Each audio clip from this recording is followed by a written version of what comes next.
All right. It's been a little while since I've done this. We're back. Yeah, haven't been that many interesting new beers, and I haven't really felt like talking about any, so haven't been around. But got us a couple beers today. I went to visit the new NSLC. Used to be, well, technically one town over. It's in the other part of town. There's supposed to be two separate towns. I'm technically in a village that's kind of part of the town. It's very complicated, overly complicated. But the NSLC used to be over there. Now it's like a 5-minute walk away from my house, which is much more convenient. So I went to check out the new NSLC, much bigger, potential for a lot more new and varied products to show up, including beer. So maybe I'll pick this series up a little bit more in the future and do some more. Who knows? But yeah, a couple new beers showed up today that I did want to check out, and they're both from the same brewery. But here's the first one. This is from Lunn's Mill, which is in Lawrencetown, just a little ways down the road, not too far down the road from me. This is their Brickyard Red ale at 6.2% alcohol by volume. Always like a good red ale. And they don't really say anything else on here. Water, malted barley, hops, yeast. Lunn's Mill, made in Nova Scotia. Nova Scotia Loyal. Oh, I see this a lot now.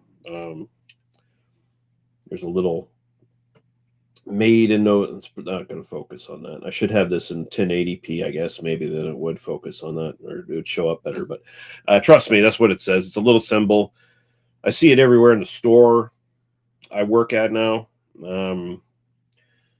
where it's just a new branding thing. A lot of Nova Scotia Loyal, made in Nova Scotia, also made in Canada as a response to U.S. Tariffs and all that bullshit, where it's just like, oh, well, we won't carry American products. Here's all the Canadian-made products. Buy these instead, I guess. Yeah. But let's check this out. Lunn's Mill, I don't think I've ever been... I don't seem to recall ever being disappointed by anything they made. Generally very consistently good, as far as I can recall. All right. This is looking very dark for a red. Oh, yeah, that's... they could have easily called that a brown ale. Very much so. They could have easily called that a brown ale. They could even have got away calling that a porter or a stout or something like that, honestly. I have seen stouts and I've seen stouts that have been quite that light. Like, it looks very brown, like very much on the brownish side of mahogany, where you can see the light coming through, but otherwise solid brown. Too black as you get up here. Nice little creamy head there, cream colored head. Blend cream. Coffee cream. Let's go the aroma.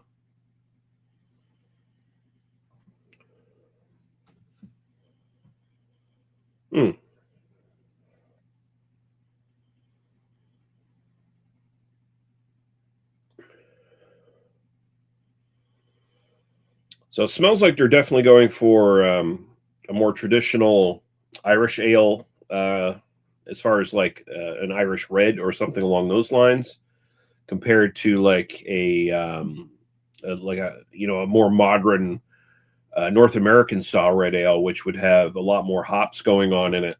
Because I'm not really getting a big hop note here. It's all malt is what I'm getting, basically.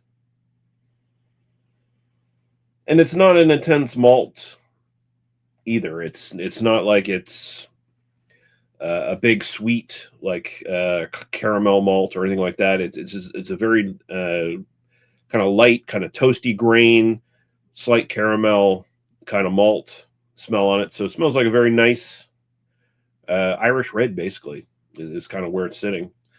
Amber ale, Irish red, whichever way you want to go with it. Doesn't particularly matter. Cheers. Go right to the taste.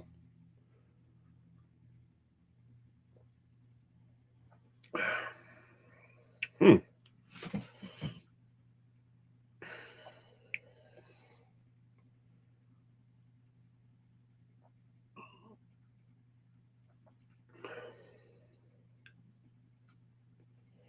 It's got a little bit of body to it.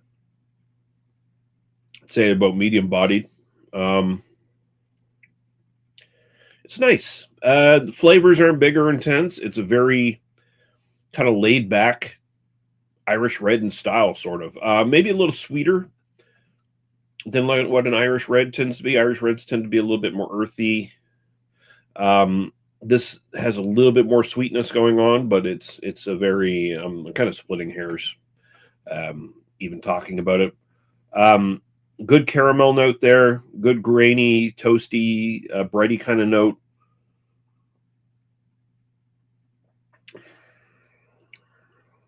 Almost kind of hints into like chocolate or something along those lines. Yeah.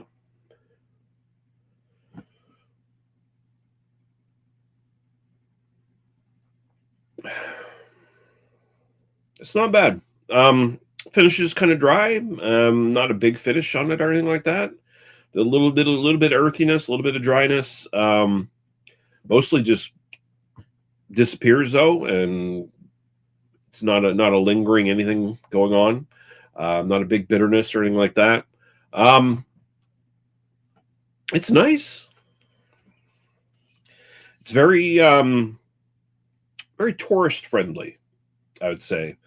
Sometimes that would be pejorative. I'm not using it as a pejorative here. I would just say it's a very easy access red ale. I feel like no matter how I'm going to say this, it comes off as it's maybe insulting the beer, but I assure you I'm not. But like baby's first red, baby's first amber would be maybe some way I put this. There's nothing super exciting going on with it. It's very basic. This is how you make a red ale. This is how you make an amber ale.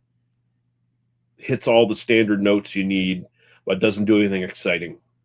Not that red ales necessarily get exciting, but like it's not big in flavor. It's not got like a big note of anything really taking over in the drink. Oh, excuse me. It's pretty good. I would probably buy it again. Um, there's some better red ales around, but as it sort of stands, like I can only think of maybe two that I can get at this point on a regular basis. Like there's the Tattamagush Butcher's Block, which I think is probably the best one currently I can kind of get. There's been a lot of really great red ales that have kind of like come in and out of the shelf space in the NSLC. Maybe with the added shelf space in the bigger store, I'll get more of those, see more of those sort of come back into the fold. Hopefully, I'm hoping. But yeah, as it stands, it's always nice to have another good little red ale sitting around. I probably won't buy it a lot, but I will buy it again. I'm sure I will. Just as like a go-to maintenance beer. I want something a little heavier as like a maintenance beer or a go-to or something like that. I might go with this because it's it's 6.2. It's not super heavy, and it drinks very light for what it is.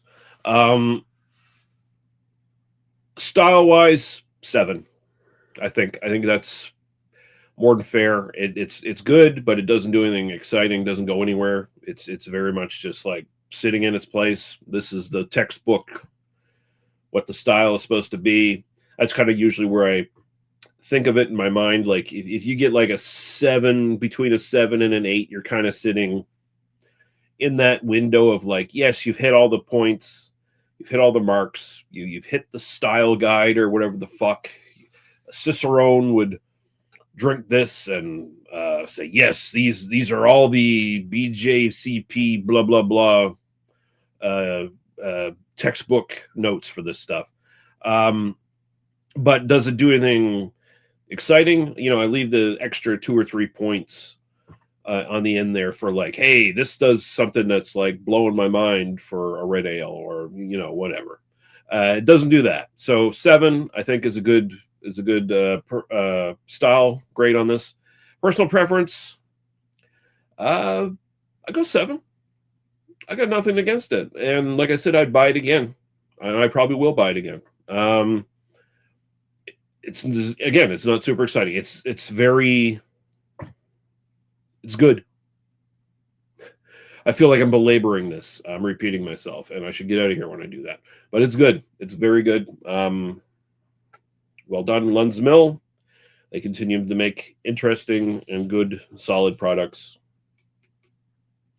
And, you know, I always appreciate a brewery that goes back to like one of the basic kind of core styles and nails it and, you know, makes it available because, you know, again, it seems like it's been 20 years now. Almost seems like it's been 20 years now that we've had nothing but like hazy IPAs polluting 90% of the shelf space. And I know it's only been like 5 or a few, maybe 10. Actually, maybe 10 at this point. Now I'm thinking about it. But I'm being a little hyperbolic, but you know, 20 years of nothing but New England style IPAs.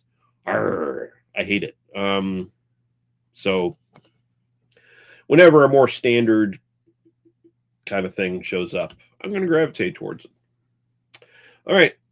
That's going to be that one. I got one more to do. I'll be back for that in about 10 minutes, I guess, or something like that. We'll see. But thanks for watching, and be good.